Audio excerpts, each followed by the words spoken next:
Hi, my name is Renana Kehoe, and I am heading the fundraising efforts as the development director for the Belfort Art Center. So I've been in development, external relations, fundraising for a long time. I worked for a while at the Isabella Stewart Gardner Museum over in Boston, worked on their whole campaign to build the new wing. Then I was at the Harvard Art Museums for a while, then I worked for Harvard Business School, so lots of different, although arts and nonprofit related fundraising efforts. So our mission is really to activate this space and contribute significantly to the arts and culture landscapes, specifically in this region, in the Metro West region. We like to say that we have 4 areas that we're really focusing on with our mission. One is strengthening the arts access and opportunities, again, specifically in this area.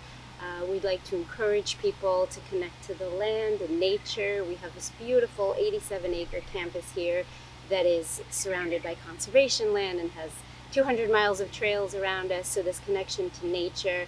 The third priority is really fostering this community, especially community through the arts and collaboration in different ways.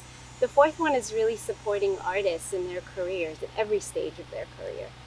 So I joined the project a little over a year ago, and when I heard about this project, as I said to you earlier, I've worked at different arts institutions before, museums, and this was just unlike any other project that I've worked on before, and unlike any other organization. For one thing, it's a startup, so we're building this from the ground up. It's not something that exists before. It's also very different in that it really combines the indoor, the outdoor, the performing arts with the visual arts, dance and movement, culinary arts, all these different multi-arts disciplines in one place, which again, not many institutions do. So one of my primary responsibilities is fundraising to make the campaign happen. If we don't raise enough money, it's not going to happen. And a big part of that is really growing awareness about the Art Center and growing our family of supporters, donors, and those who would like to engage with the project. So for our project specifically, we have these very smart financial analysts who've kind of determined that we will need $25 million to make this happen. It's a working goal of $25 million. So as things progress and change, some of the costs may go towards construction or towards other areas of the project. But right now we're working towards $25 million. We started fundraising a little over a year ago in January 2022, and we are 42% of the way there. So it's good progress, but we still have a long way to go, and we're really racing against the clock in many ways. The fence is going to go up around the property in less than a year from now, in early 2024, and when that happens, a couple of things happen. One is people see the fence and they say, oh, this project is happening regardless of fundraising. These guys are all set. And then it becomes a lot harder to fundraise. The other reason it's trickier is because while a lot of people in this area are familiar with this property and the buildings and their beauty and the historic significance, many people are not. And again, we're trying to grow awareness about this place. So not being able to bring people in because the fence is up is going to make it a bit harder to introduce this project to new people, at least. We are hoping to open by 2026. Depends if you ask me or my boss when we're hoping to reach our goal. But no, I think in general, I'm kidding. In general, we're hoping by pretty much 2026 or around then. I love working for nonprofits. I've worked for nonprofits almost all my life. Nonprofits have a very special culture.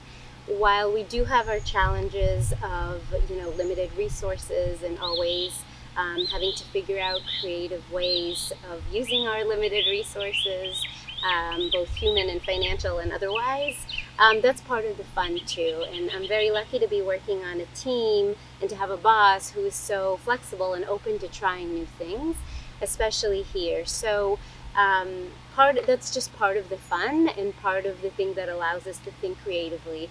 For example, I'm sure you're all familiar with the letters that everyone sends in the mail asking for support, for annual support, right? It's usually like a letter on black and white paper, and maybe you'll get an envelope or a reply slip. And so one of the things we wanted to do differently, which you would never be able to do in a bigger nonprofit or in the corporate world, is how can we shake up that letter? How can we do something different?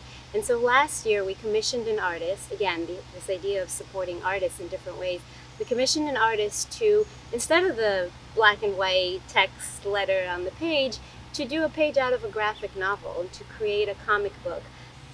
Yeah, our funding comes from a mixture of private foundations, state grants, and individual contributions. So we have individual donors really at all levels, from $1 to $3 million. I mean, everybody does what they can, and we really appreciate it. No donation is too small.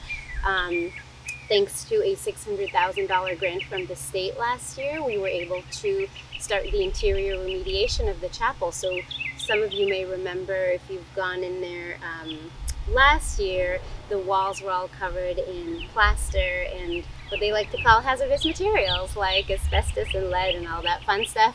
And with this grant, we were able to actually remove all of that, and now it's safe to actually be in there for longer periods of time.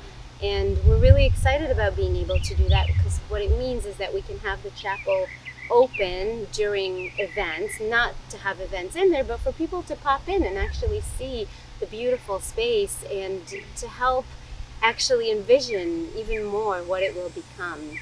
So that's been really helpful.